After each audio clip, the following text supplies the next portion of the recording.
So here's a question for you. Does a county commission or board of supervisors or whatever government agency would be over you in an area have to listen to you if you are making it so that less jobs are coming into your area? Seriously, that's a question that should be considered.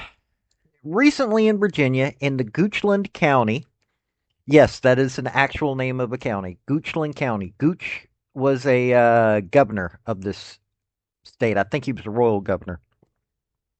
And you had these folks that were not wanting to have brought in something called a technology overlay district. Basically, it's an area in which you have a bunch of data centers being set up and all that. It's done to bring in these data centers so that you can have jobs. You're going to have construction jobs if they don't, you know, send it out for having companies come in from out of area, that kind of thing. Well, here's some of the problems with it. You've got Dominion Power here in the state of Virginia that continuously raises the prices of electricity. That is idiotic and it hurts people. But at the same time, you've got Dominion wanting to build power plants, but you've got environmentalists and Democrats, the normal folks that don't want anything to happen, even though they call themselves progressive. They actually never help in actually progressing society. They, Dominion's got a list of places that they want to build power plants, but are getting stopped because you've got these folks claiming, oh, it'll hurt the environment and all this other stuff, even though it could help lower the prices of electricity because you would have more available and you would be able to bring in more businesses, you know. But Goochland wanted to create what was the Technology Overlay Center, bring in data centers, bring in jobs, that sort of thing. But about 80% of the people that came out to talk about it all said, no, we don't want this. Now, I'm going to cover this story. It's coming from Virginia Mercury, which is a very liberal Virginia newspaper. But I want you to ask yourself this question: should people have their government say, okay, we've got people that want jobs, and you're saying you don't want jobs? Well, why? Number one. And two, should they be listening to the folks that don't want to bring in jobs? Now, think about that for a minute. Yes, it's all about taxes and all of that stuff, but do you think that this is something that should be happening? Now, that's for you to say. Now, if you want to know what's going on with government on the federal, state, and local level, I cover these things. I ask those questions. I want you folks thinking. I'm going to give you information so that you know what's going on. Hit like, hit subscribe. Also, if you don't mind, hey, I've got a Patreon. It's in my link tree down below. Or if you're on YouTube, membership, it would help me out. It's not very much, you know. And if people start joining that, it helps me out because I'll be able to take advantage of a few things that are coming up that I've got. It'll help me do certain things faster. And also, hey, you'll get a say in what I cover, and you can let me know about stories that you have in your area. So hit like, hit subscribe, and let's go. Howdy, y'all. This is Paul, the Redneck Thinker. What we have here is a channel to communicate. I want you folks to be thinking by the time you leave my videos. Why? Because I'm tired of people talking via what other people tell them to think. So, watch my video and enjoy the chance to think for yourself. Okay, so this story is Goochland County, home to just over 28,000 residents, and more than 2 hours south of Northern Virginia's Data Center Alley, is the latest locality to face intense community pushback over plans to lure data center development to the area. Not planning to grow, planning to preserve, Board of Supervisors member Neil Spoonhour told a packed Thursday hearing of frustrated residents while defending his support of creating a technology overlay district. The TOD stretches from Interstate 64, about 5 miles down Route 288 to Patterson Avenue. It's designed to attract data centers and other energy intensive projects by offering incentives that county leaders say will bring new tax revenue and jobs. Most of the area is already zoned industrial, though some agricultural parcels would require additional permitting. Companies using the incentives would be subject to limits on building size, noise ordinances, and setbacks from nearby homes. After a 6-hour meeting, the board voted 4-1 to approve the district. More than 80 residents from Goochland and surrounding counties spoke in opposition. With data center development expanding around or beyond Northern Virginia, nearby localities such as Hanover and Henrico are also balancing community concerns with economic upside. Goochland officials noted the county has spent years recovering from past financial instability. Our county's financial portfolio needs to be more balanced in order to meet the needs of our community, said Board Chair Tim Winfrey. Many Virginia localities already have similar overlay zones to guide where tech and manufacturing facilities can be located. Supervisor Jonathan Lyle argued Goochland is late to the game.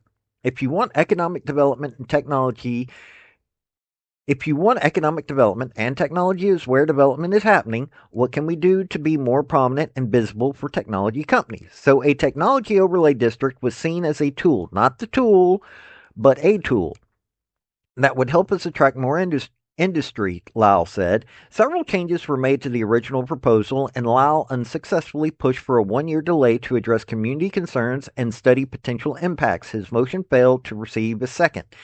Ahead of the vote, community members held their own rally to learn more about data centers and their effects on nearby neighborhoods. The Sierra Club, why people listen to the Sierra Club is beyond me, but whatever, gave a presentation on noise, diesel generator use, and other environmental issues that left many in the audience grumbling and upset. Well, of course they're upset because Sierra Club does nothing but okay, they may not lie, but they barely tell the truth on a lot of matters. They haven't done any testing. They have absolutely no knowledge of the results of putting something like that so close to us, and so they're not educated enough to make these kinds of decisions, and it's really going to be detrimental to all of us. We're pretty much retired citizens, said Karen Fortuna, who lives in a neighborhood bordering the new district. Under final rules, data centers outside the western portion of the TOD would not need additional votes and public hearings. However, energy production facilities such as gas peaker plants or small modular reactors now acquire conditional use permits with full board approval. Some residents said they felt blindsided by the proposal. Goochland resident Steve Fram said he heard about it over dinner with a neighbor. Others who recently moved to the county and now find themselves near the district fear they may have to relocate. Fortuna said she isn't opposed to economic development, but believes the county should protect neighborhoods. So basically, this is NIMBY, not in my backyard. If they want to do data centers, it's not that we're opposed to it, but it needs to be miles away rather than feet, she said. So, NIMBY. Goochland's fight reflects a growing statewide backlash as data centers move beyond their traditional Northern Virginia cluster. In Louisa County, there we go, I'll pronounce something correctly, residents recently halted an Amazon data center proposal. The debate is increasingly tied to a broader question facing Virginia: how to meet soaring energy demand from data centers and who bears the cost. Could be you might want to let them build more energy production? And not do the weird ones? Okay, at the end of the day, yes, energy production is a lot of it. But here's the thing. You've got Dominion Energy going, hey, we need to build more energy production. You've got the Virginia government that has just as many liberal bureaucrats in it as you do anything else. Now, mind you, we've had a Republican governor, Republican lieutenant governor and a Virginia AG up until this election for the past 4 years. Before that was, we're not even going to go into what was before that, but it was Democrat. And you wonder why they're having these problems in the state. Could be for the simple fact of that you're listening to idiot groups like Sierra Club and go that tell you these things, even though for the most part Sierra Club has just become like the SPLC. It's become a voice for extremists and not the voice for common sense. Yes, I want the environment to have some kind of say in this. Of course, I don't want to destroy local environment, but we need energy.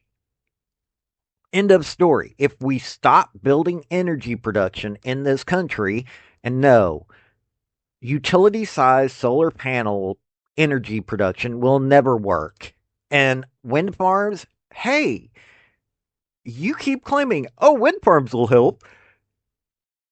Let's see here. Oil. If you go with the solar production, China, and slave labor. Yes, all of these things are bad. We've got ways to produce energy without doing that. But instead, you've got liberals going, well, we don't want that.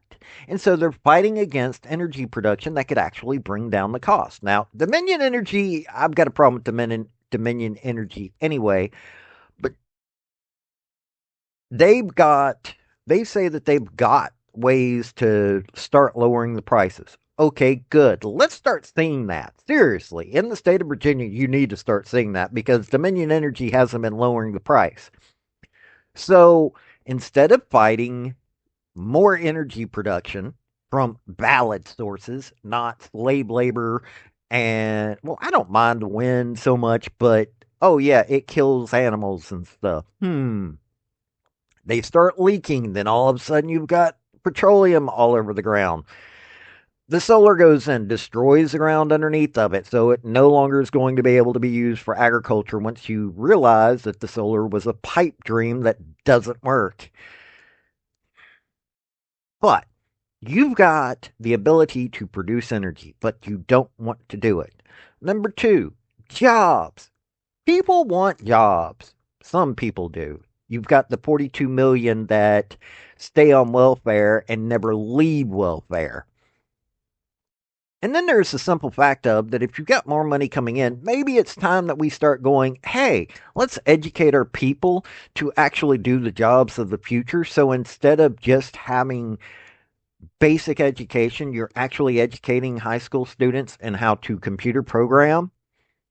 That might be a good thing. Or per STEM. I like the idea of STEM, science, technology, electronics, math. That's needed. And get them realizing that there are real jobs that can be had that pay real money that are not some pipe dream job like gender studies. Don't think that, history and stuff like that isn't important, but whatever. But that's what I want you to think about. Should they be able to override what the people want? Think about that. Now, this has been Paul, the Redneck Thinker. Y'all have a good day now. Bye. So, folks, that's the story that I wanted to bring you on this video. And I just wanted to say thank you again for coming by. Hit like, subscribe, comment, all that fun stuff if you don't mind. Help me out. So, y'all have a good day now. Bye.